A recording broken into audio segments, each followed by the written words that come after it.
it and feed it. It's your moment. Yeah, you know you want it, you can do it. If you push right through it, they can't stop you. You know they can't stop you. It's your moment. And you gotta make it. It's your moment. Yeah, you know you want it, you can do it. If you push right through it, they can't stop you. You know they can't stop you. It's your moment. And you gotta make it last.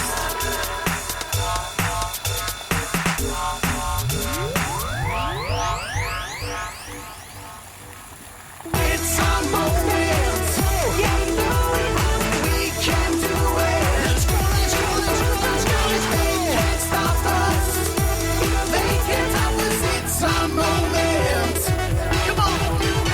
It's our moment. Yeah, you know it. We can do it. If we push right through it, they can't stop us. You know they can't stop us. It's our moment. And we gotta make it last. Put 'em up.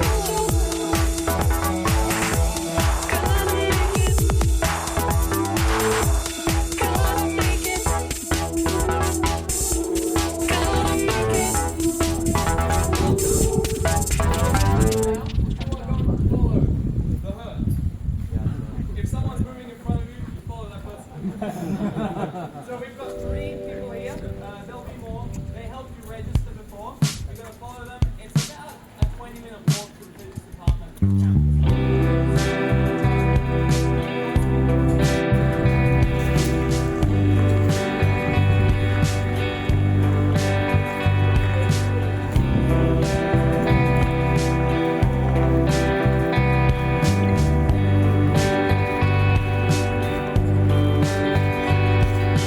I don't wanna slow down.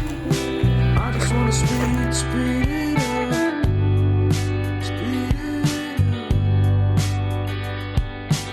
I don't wanna stop now. I just wanna keep moving forward.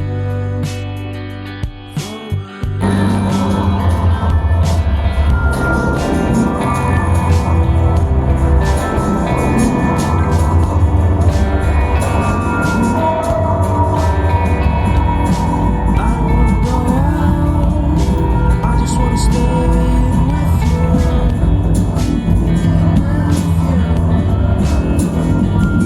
'Cause everyone is so loud. I just want a little bit of peace and quiet.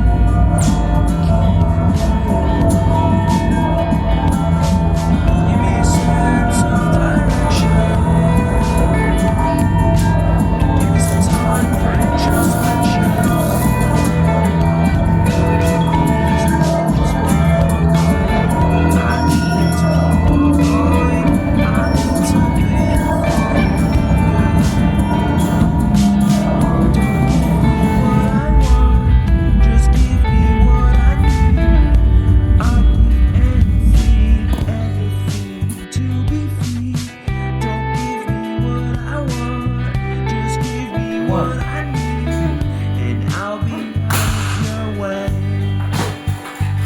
See the ball? Give us a sense of Did direction. you see the ball? Here it is.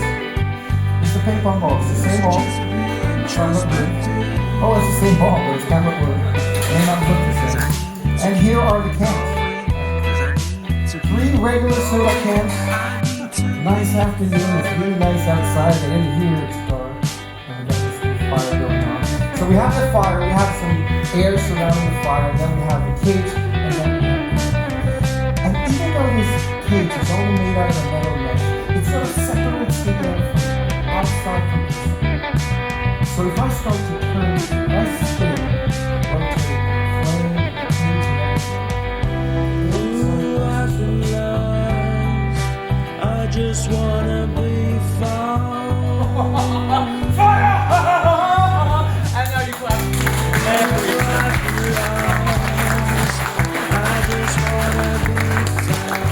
Now, you guys ever been to an amusement park, right? Raise your hand.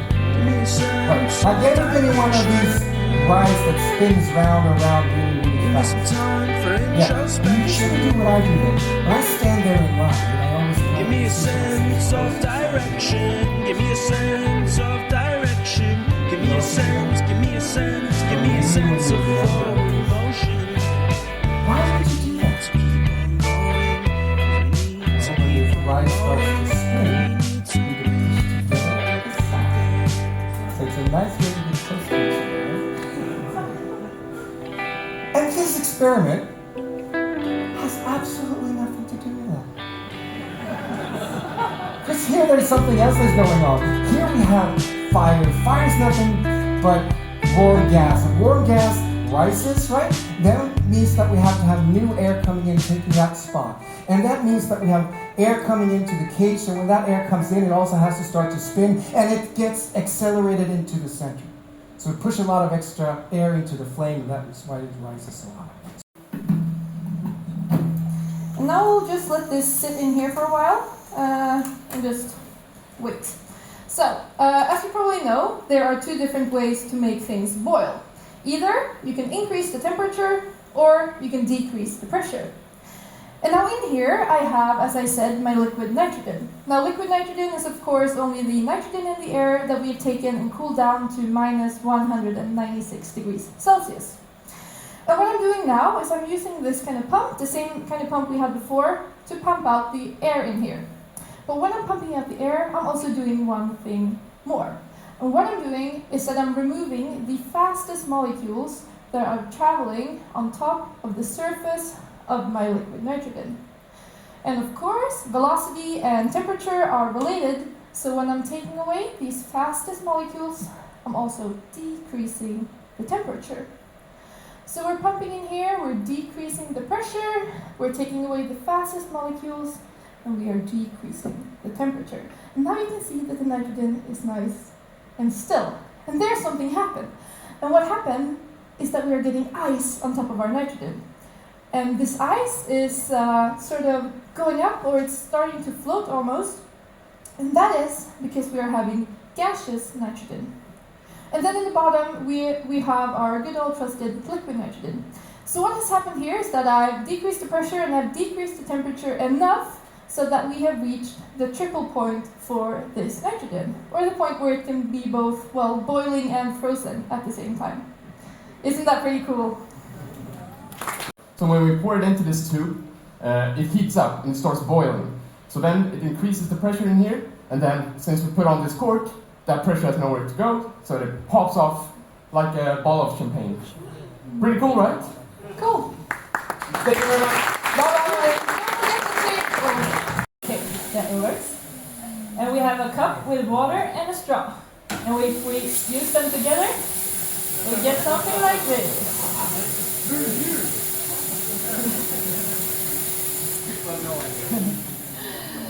So I think it's a pretty good experiment. We have the air pressuring down at the water, but when we take the vacuum cleaner and we blow away the air on top here, we get a pretty like perfume thing. Also, and then I go, "Rah!" And they all take out their PDA machines, and I go, "Rah, rah, rah!" And they start crying. Excuse me, what are you guys doing? Maya, Yeah. is this it's a great experiment. It Yeah, really yeah, is. I think And it so. should be right up their alley, actually. But you know what? It's tiny. No, it's Small. not. You saw the guys here. That's the guys in the first row. Yeah. The guys in the back, they didn't even see what was going on. But you guys saw what I was doing, right? Did you see? No. Vasily, Okay. he brought his hair blower. And with that, we're going to see if we can make it a little bit bigger.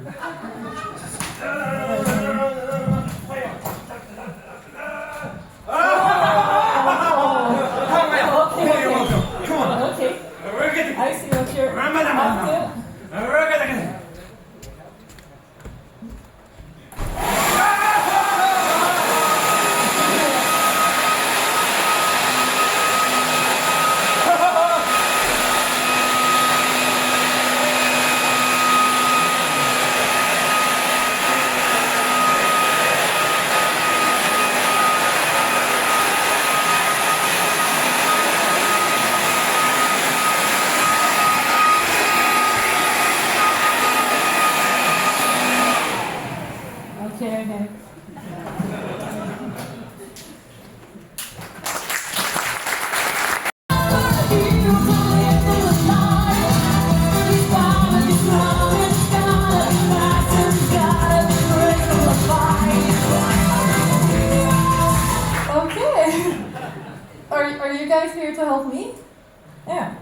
fly?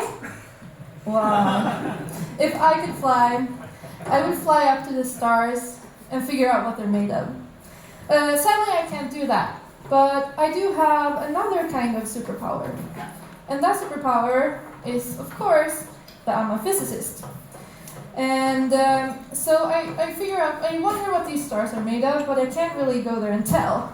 But I know that all elements burn with their own special color and have their own special fingerprint. So if we add energy, and that energy is then released, it will burn with a specific color. And now we have 3 elements here in these big bottles, and I think we're going to add energy in the form of fire. And then we're going to look at the fingerprint of these elements.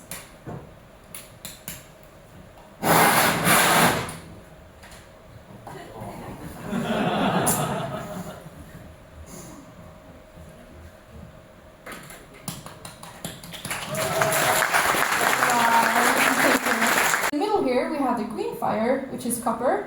And well, also I'm fucked up, so we didn't see anything here, but thank you!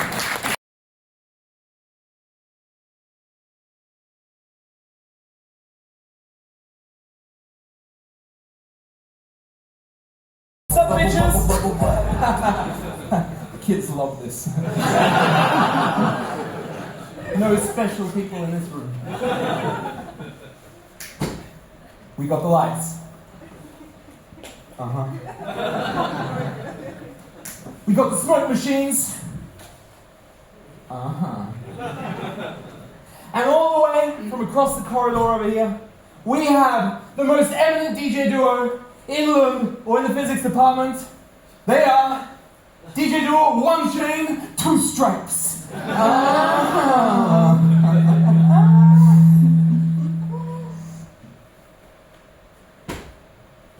We were thinking about starting Lund's biggest disco. They can't wait. So, to do that, I actually have the craziest piece of equipment here. I don't know, some of you might be old enough here, actually. No, you're not kids anymore. Everyone knows what this is. Ladies and gentlemen, the best part of the show, the Panasonic 310B, Slimline, baby. Let's see what the Spotify playlist has for us today.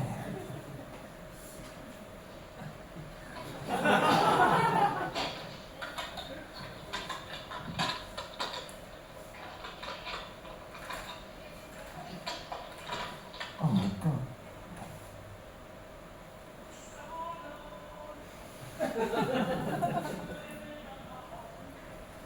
Nope. You see how quiet it was there? I mean, this does not work on chain. I don't know. I was a bit embarrassed. I think we're gonna have to use that. Yeah. So the idea here, luckily 1 Chain has this, and we live in Lund, so we know sound. Has this system over here. So what I'm going to do, I'm going to connect a red diode to the tape player. That's what it's called. To the tape player. And this laser diode is going to blink in tune to the music. Now this music will then be sent, or this blinking will then be sent over to this side. And this is a receiver that's connected to the speaker system in the room. And you can see that this receiver is sensitive to light. So the idea now is that we're going to play music, it's going to go electrically through these cables, and then we're going to pass it over here between the sender and receiver. Alright, are we ready? Let's try it out. You're going to have to hold it.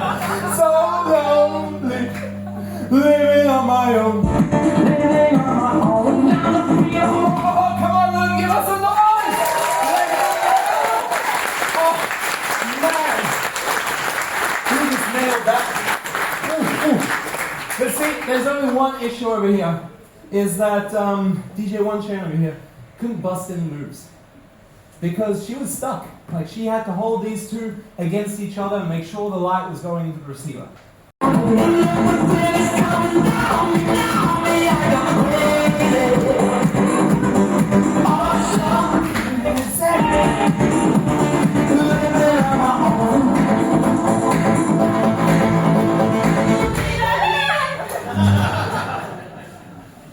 Oh my goodness. I think they were laughing at you, not with you. Yeah. You're sorry for that. Ugh. So it turns out, I mean the kids just go crazy with this. So it turns out that these cables are what makes up all of our internet. These run across seas and around continents all over the world, and all it is glass inside of the cable. And since light is the fastest speed at which anything can travel, the internet that comes out of these is going to be the fastest possible. So now we wanted to show you a little bit how light can travel through other materials in a slightly different manner.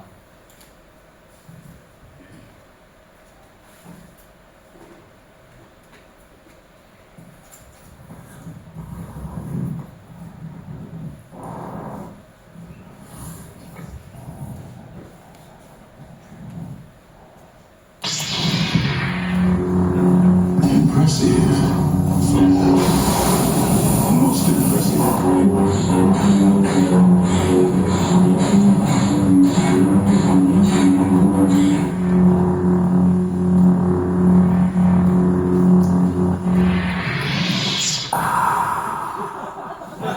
Here we go.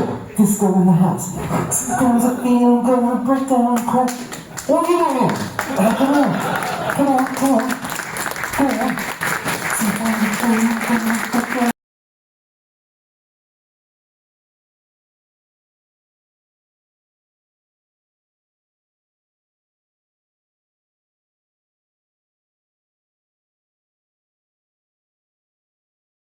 I think like 3,422 degrees Celsius, 3,695 Kelvin, and I don't know, who gives a fuck Fahrenheit, but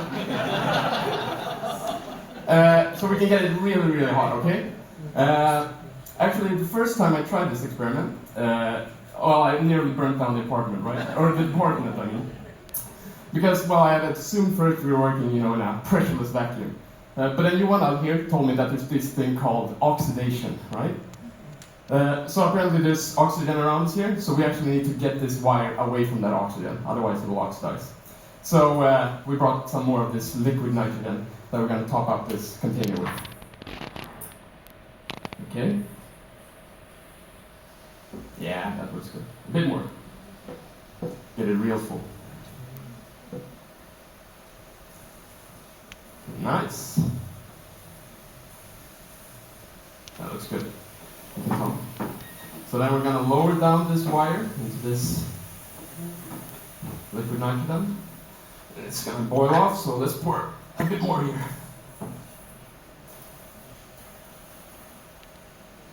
Yeah, something like that. And then we have this state-of-the-art power supply from the 1950s. I thought we would see if we can get a light bulb.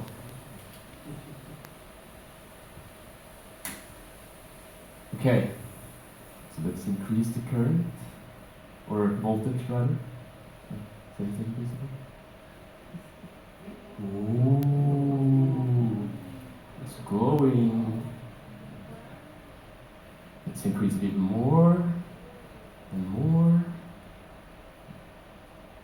I can get it a little bit. It's almost as bright as my future, right? Right, and this is something you can put in your home, right? It looks very, so, I mean, if you're worried about the efficiency, right? We're currently at, well, 16 volts at 11 amperes or something. That's pretty good, right? Yeah. Thank you very much. That scarf has Harry Styles' autograph. Who's Harry Styles? Johan, I know you're like super old. Don't you know who Harry Styles is? No, there are plenty of Harrys to remember, you know? So we have Harry Kane and Bayern Munich. Yeah, sure. We have Harry Maguire, you know, Okay. the worst club ever, Manchester United. Okay, yeah, sure. And there's this guy, you know, Harry Potter. But you have Harry Styles. You know, he was in One Direction, he's dancing. There is a loudspeaker. So what we'll do is that we will have a little bit of sound going on here, and then when that sound enters the box, it will go through the box and it will be reflected over this wall and comes back, and then it'll meet the sound that is coming in. And when they meet, we will have interaction between the sound waves. Right? So in some spots you'll have a little bit of higher pressure, in some spots you'll have a bit of lower pressure, and so on and so forth. And the idea is for us to be able to see this. Now it takes a little bit, you have to fill this with a little bit more gas, I think, before we're done. But we can turn off the light and see what it looks like. Now we're probably good to go.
There's some there was some solid stuff. I can't say for sure, but it must be aluminum.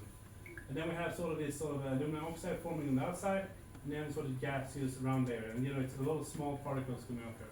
So these two images here show the same thing, but they tell a different story, where you get different information from different things. So it's good to combine like multiple diagnostic techniques to look at different stuff at the same time.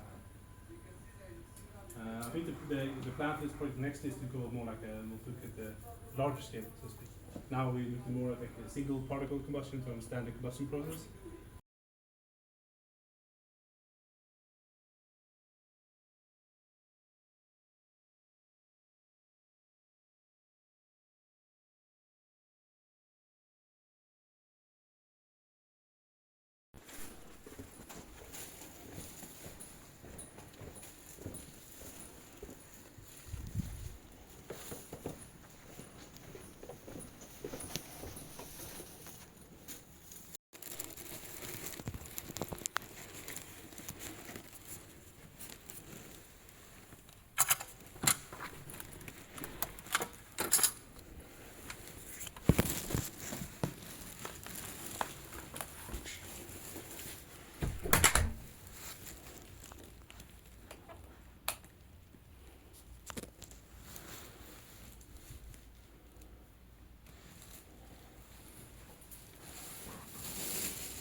could have less statistical scatter and do better averaging.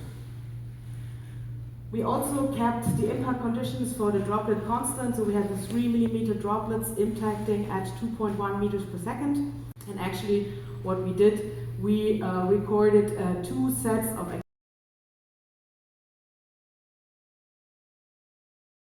If we increase the film thickness, it's getting easier to track the impact process. And you can see that the crown, in the area where the crown evolves, there's less attenuation, so there will be less fluid in there, of course. Yeah, and here you can see that. And you can already see for the deep film case the difference between the water and the deuterium oxide.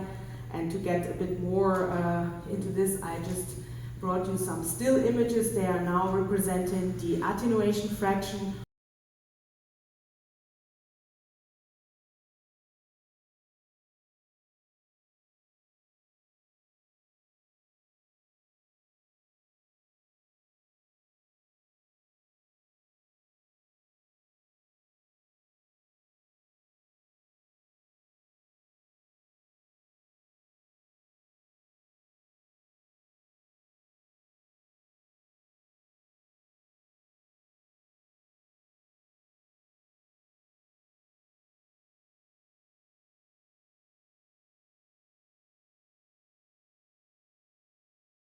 Forms like strata and also crown type, and you can also see the splashing phenomenon, so some fingers and also some secondary droplets. Okay, so for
the diagonalization process, the problem is that it's not only the turbulence scales that you have to resolve, you also have to resolve interfacial scales, and most importantly, you have to resolve the breakup scale.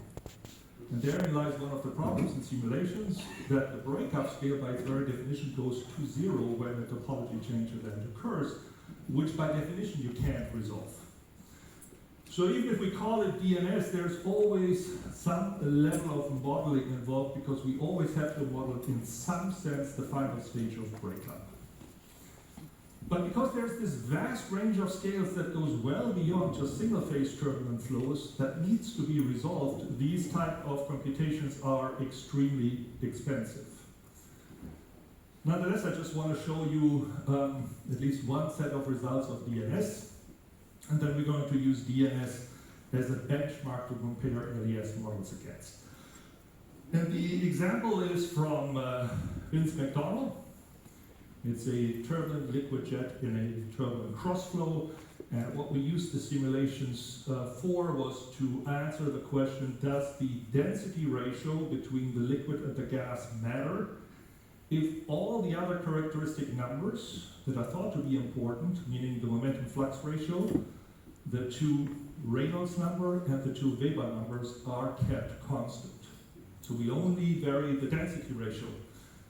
which we can do because we do a simulation, so we are not limited to physical fluids. So we can make up our own fluids that have these properties, maintaining the momentum flux ratio, the Weber numbers, and the Reynolds numbers, and just changing the density ratio. Simulation approach was a hybrid primary atomization DNS coupled to a spray. Right? This low density ratio remains much more compact.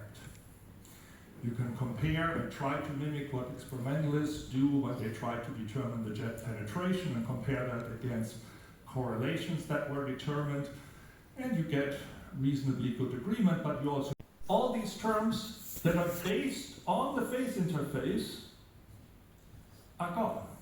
They are not present. Because none of your filters or test filters ever contain the phase interface. They don't need to be modeled. The only thing that's left standing is the standard momentum transport model, and that's single phase. Because a filter and a test filter always will live in the same phase. It will never cross the phase interface. The phase interface in that region is at DNS scale and doesn't require a model. So you can live with a standard, for example, a dynamic Smagorinsky single phase model. Okay, well, obviously we're not the first that thought this is a great idea. It's been in the literature more and more, and even at this conference there are quite a number of AMR talks with LES. If you look at these, and I'm just picking on one example from the literature, there are other examples, many others as well. If you look at simulations that follow this method, and they usually apply some aggressive adaptive refinement strategy, because the more aggressive you go, meaning how the quicker you refine, the more efficient you become. If you look at the interfaces, they all tend to be frighteningly smooth, even at very high Reynolds number and Weber numbers. Right? I showed you a jet before, right? Was very corrugated. If you look at something like this, very smooth all over. Okay, so something seems to be going on when you do this AMR and turbulent flows with LES. And not necessarily adaptive mesh refinement, but at least mesh transitions have been studied in single phase flows and LES before. No, what's been noticed that in fine to coarse transitions, there tend to be a kinetic energy pileup, and of course with fine transitions there seems to be a slow fill-in of newly resolved scales. Those studies were typically done in channels where you have a one-step mesh transition. And you look at the kinetic energy spectrum that this produces. That's this green line. Here's the LES scale. That's nowhere near the kinetic energy that the DNS has. Euclidean framework, then once the droplet detach from the spray, transition to the Lagrangian framework and get colored in red. On the right, for the second test case with a Weber number of 285, I'm showing it impacts, there is some penetration, but you can see due to surface tension, it can recoil. And this size is relatively small. I have a high capillary pressure. I can actually withstand the droplet. If now I increase the Weber number, approximately double, you see that I get again some penetration. It recoils, but I form this receding breakup. Why is this? During the receding phase, because I have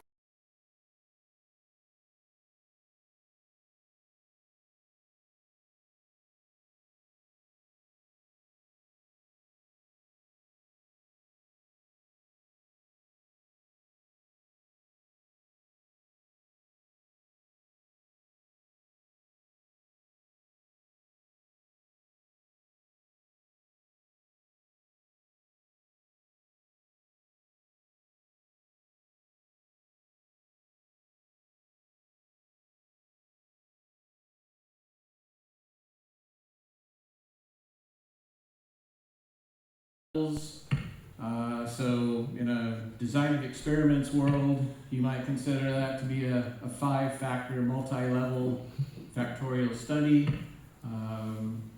It's not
Hello everybody and welcome aboard this glorious day, 4th day in the autumn in Copenhagen, and it is like this.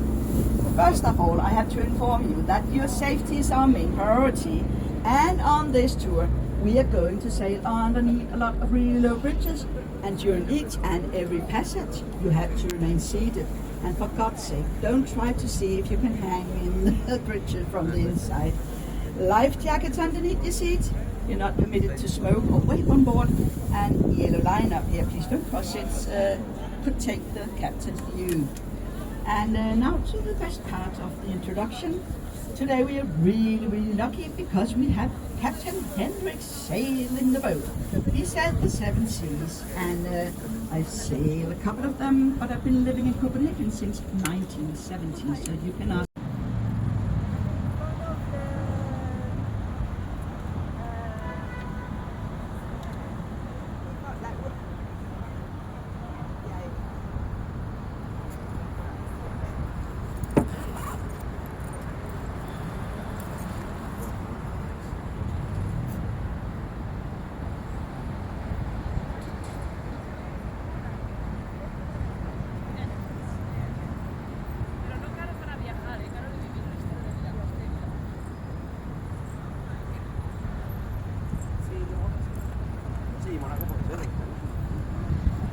Foretrækker jeg holder det på dansk, eller så tager jeg på engelsk.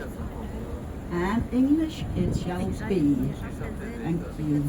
And we're now leaving the most photographed area in all of Copenhagen, that being the sunny side of Nyhavn over there. And we are sailing on the canal of Nyhavn.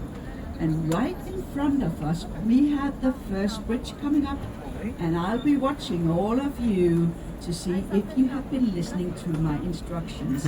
So, bridge ahead, mind your heads. Thank you. And when I say thank you right in front of the bridge, that's the way I communicate with the captain. When he hears me say thank you, then we will know it's safe for him to sail on.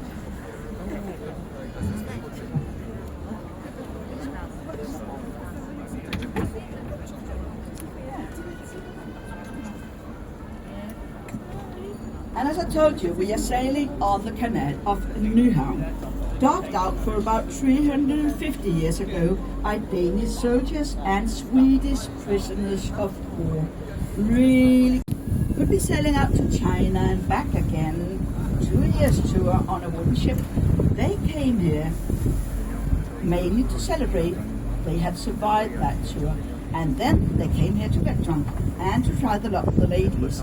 And they could get really specialty tours for approximately the same price as really special diseases here.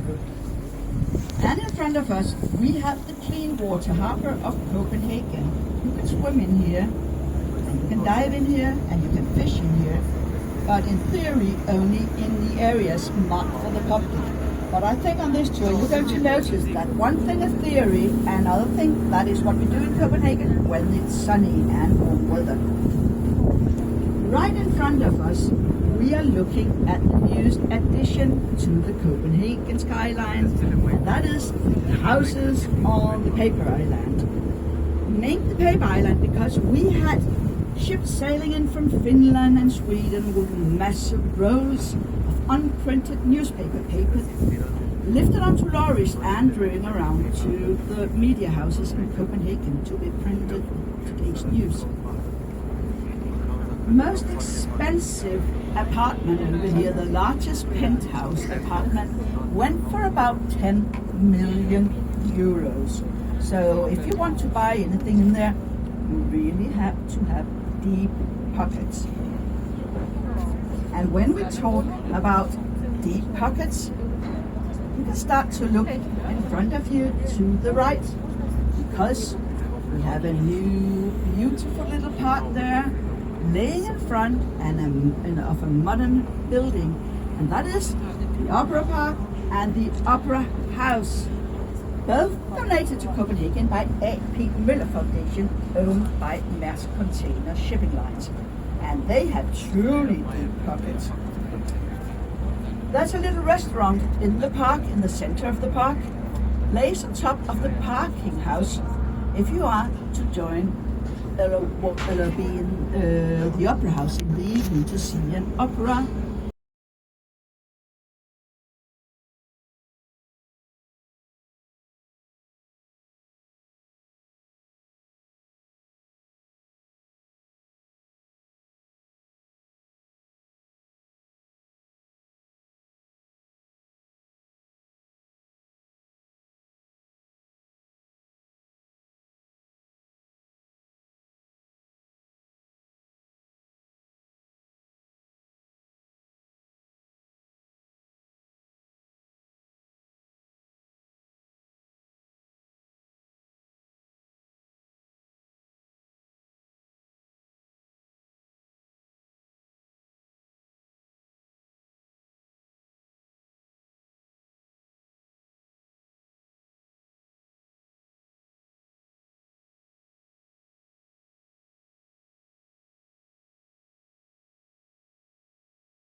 Year round.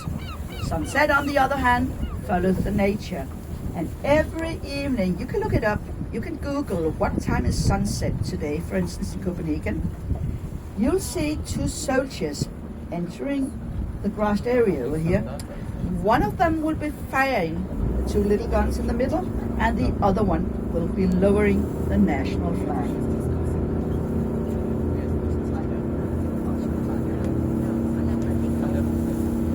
We have a large man-made island over here again, and that is they have Arrows Museum over there, and on the top of it they have kind of a rainbow walk around, and that was all of Eliasson's work as well. Out in the distance, there's a special building, a large chimney on the side, white smoke coming out, and that is Copenhagen, one of the world's most modern power plants. But it's more than just a power plant, because if you are into climbing, there's a climbing wall on the outside, 85 meters up. But if you're more into skiing, there's an artificial skiing slope you can take all the way down, and you don't even have to bring your own skis. You can rent them over there. If you're into walking, there's a trekking line all the way up. But if you're a bit lazy like me, there's a lift in the inside. And on the top over there, there's a really nice cafe, and you can sit enjoying a glass of Carlsberg, for instance, and you can see all the way to Sweden. All of the area in here used to belong to the old Navy, moved out from the inner city due to the risk of fire and explosion several hundred years ago. We still have a little active Navy area over here. They have, for instance, their own diving school. But even though it's active Navy area, it's open to the public because it's at the same time also the way you enter a large museum area over here. You can go on board the Black Submarine, the Seal, active during the Iraqi War, where they keep up the weapon embargo, or you can enter the Mars grave, the yellow brick building, black mast on the top.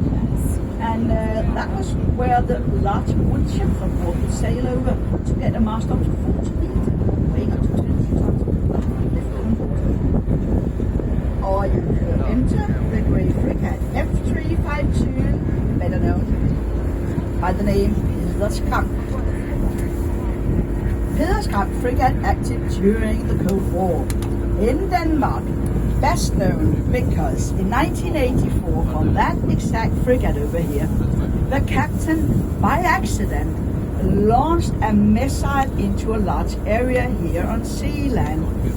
Luckily for everybody, it was a summer house area and it was winter time, so no personal damage. But we have been told, out of the tree, totally destroyed summer houses. One of them belonged to the captain's former mother-in-law. Don't know whether it's a true story, but I believe in it. And when we talk about Danish history, you can look we have a little man-made island coming up for you, and you can see a white pole, Danish national flag, kind of hanging from the top. Danish national flag, Dannebrog, oldest in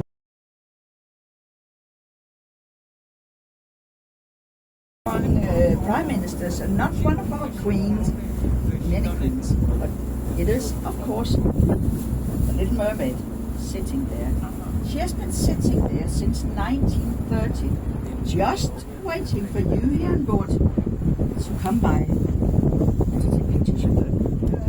Donated to Copenhagen by Carl Jacobsen, the owner of Carlsberg Brewery. On his old days, he fell in love with the prima ballerina Ellen Priese, dancing the part of the Little Mermaid at the Royal Ballet. He engaged with the sculpture, and he hoped for the ballerina to sit model, but she refused, because back then he didn't want to show any skin. So instead, the sculptor Edward Eriksen kind of informed his own wife, you have to sit model for the nude area here. And of course back then she did what the husband told her. But when Edward Eriksen was close to finishing the work here, the ballerina Ellen Priese returned and said, I want the face on it. And she got that. So right now you're looking at 3-in-1. The face of the ballerina Ellen Priese. The nude part, that is the body of the sculpture's wife, and the tail could be whatever the Hat and Fisher Friday had been looking at. And she has been vandalized. She had her head cut off twice, an arm sawed off her once, and several times paint thrown at her. But she's a true survivor. In the middle, and that's a yellow boy with the number 1 on the side. In Denmark, we have boy with the number 1. Many presidents are on. They had private jets with the number 1 on the side. But we had this one. And that is because in Denmark, the king has his own private ship, the private yacht, only 2 of them left in the world, and the other one belongs to King Harald of Norway. And the private yacht is the only ship in the world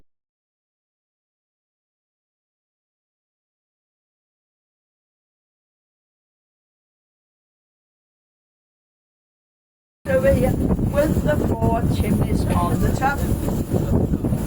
They are not in Copenhagen right now, so don't go knock on the doors.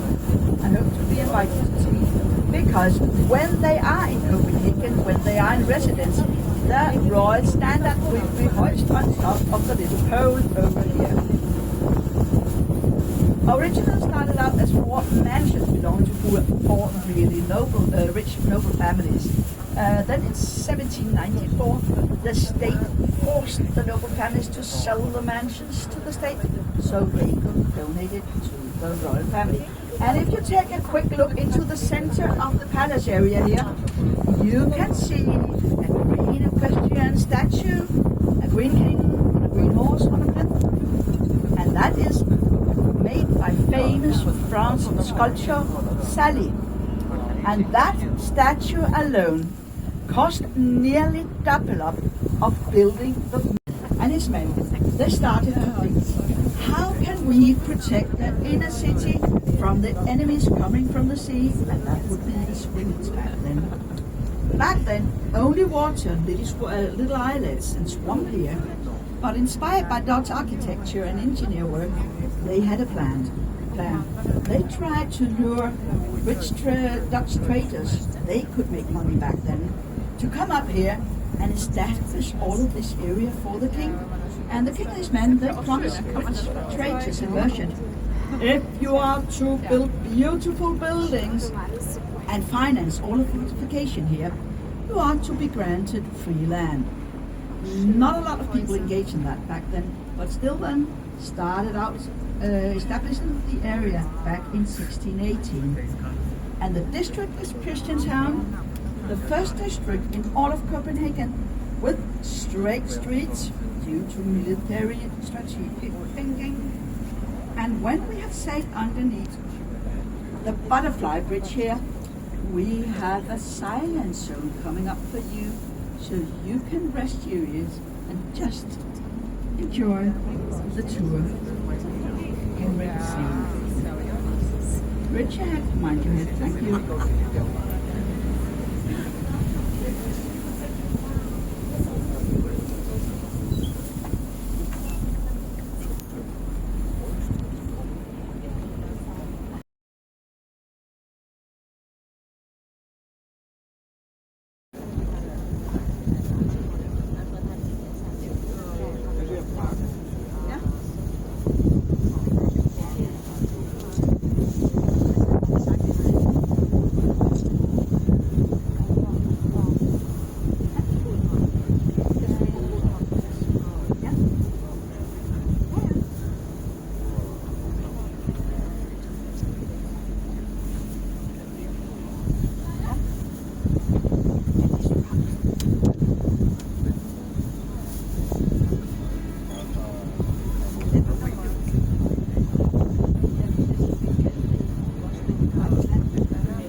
This first train right after the bridge, that is the most photographed train all in Copenhagen, has its own Facebook group called something like I missed the photo opportunity of the church.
Right in front of us, this spectacular looking black building, that is Danish National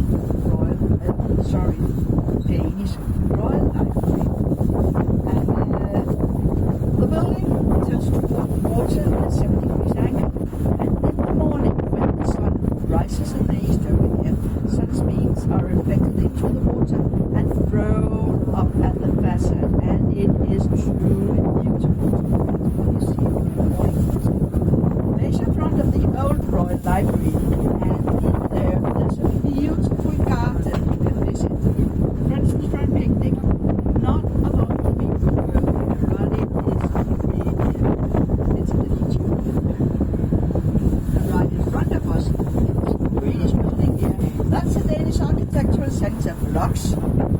ships and sailors stuck on top of each other. And Danish Architectural Centre, even though it's a Danish Architectural Centre, the competition to design it won by Dutch architectural Roma. How special is that?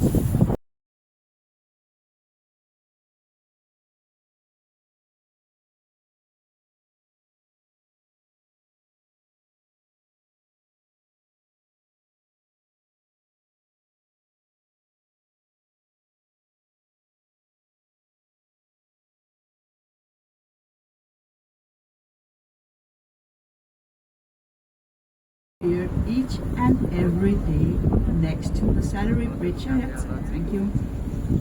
And they had the Royal Brew House, the Navy's Royal Brew House, this large building over here.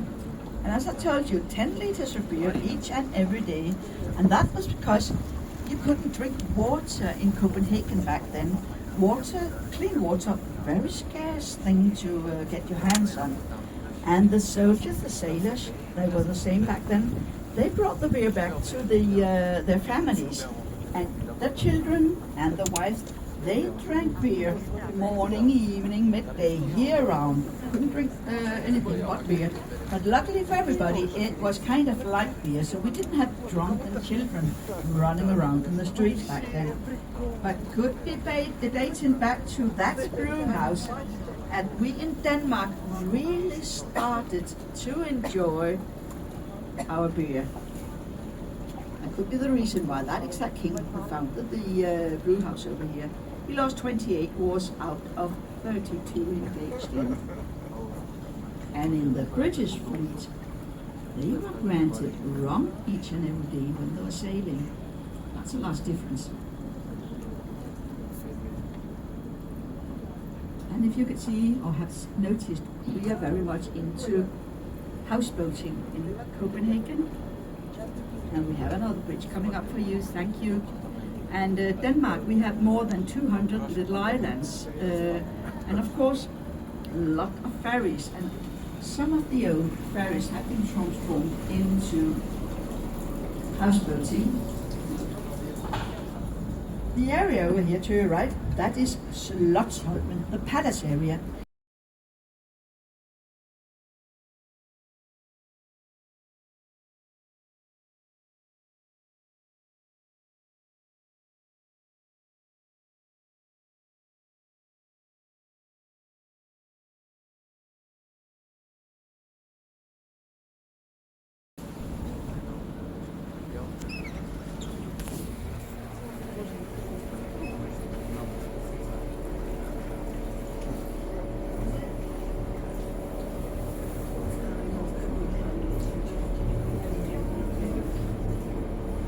And right now I'm going to ask the one of you sitting in the outermost seat in the back of the boat to move into the center of the boat or bow in, because we are going to take a 90-degree turn right now.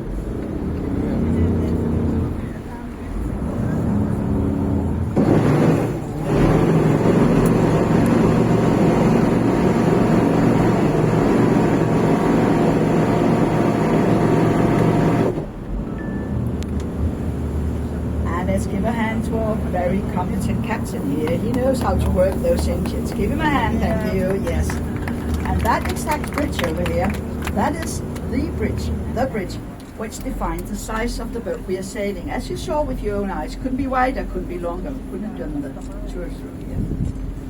And again, Slotsholmen, the palace island over here. And again, you see the remain of the first palace named Christiansborg, laying in front or behind the newest palace named Christiansborg. The Danish Parliament, opened 1913, brown building, tower, 3 crowns on top, and we'll get a much better photo opportunity of it later on. But instead, you can look at this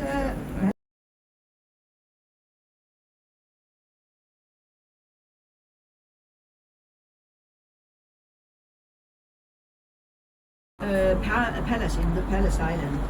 And Henrik and I, we have always been told he was the founder of Copenhagen as well. But he wasn't, because when they dug out for the metro system, they found human remains and tools dating back more than 15,000 years. And we have a Brit coming up, thank you. And he founded the first palace here in the 12th century. He was a kind of Viking bishop. And Copenhagen wasn't even a capital back then. That was Roskilde.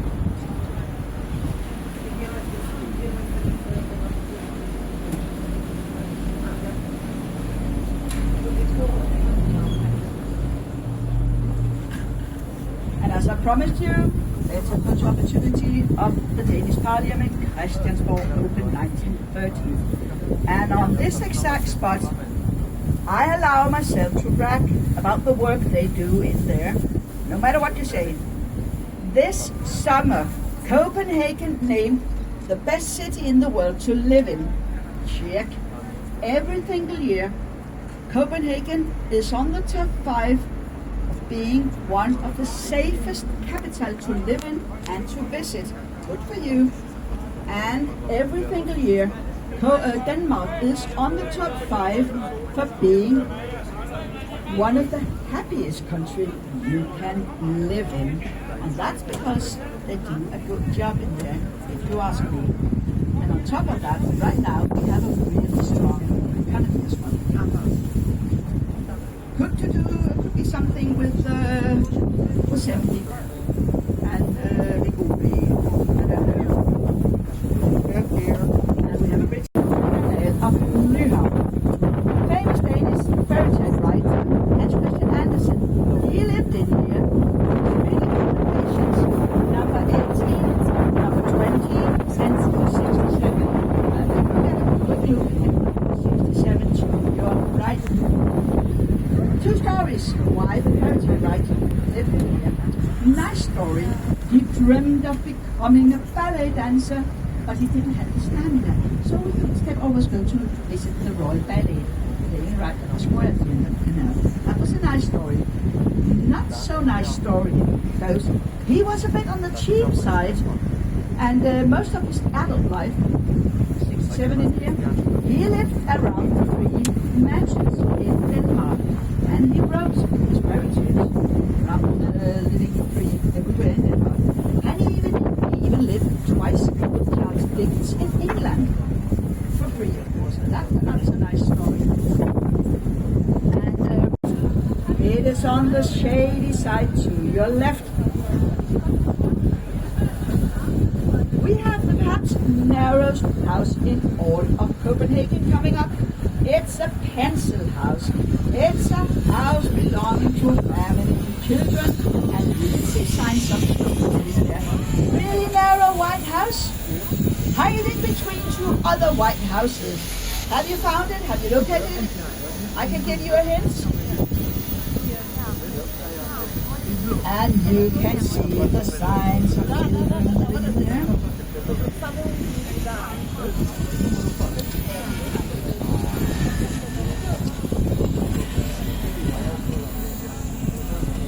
And on behalf of Captain Henrik and myself, Lisa, we want to thank you for joining us on the best place you can be when you visit Copenhagen.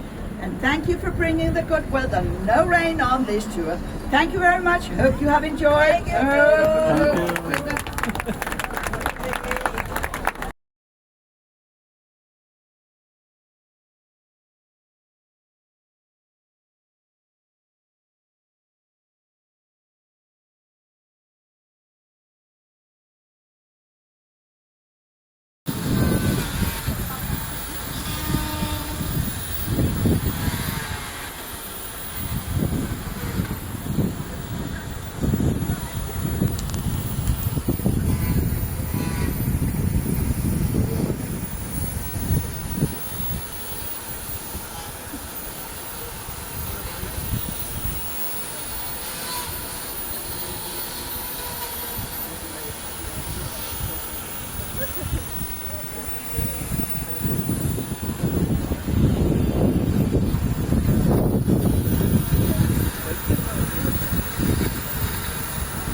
resten gemacht, ja.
Altså næste år vil vi også køre budget tilbage.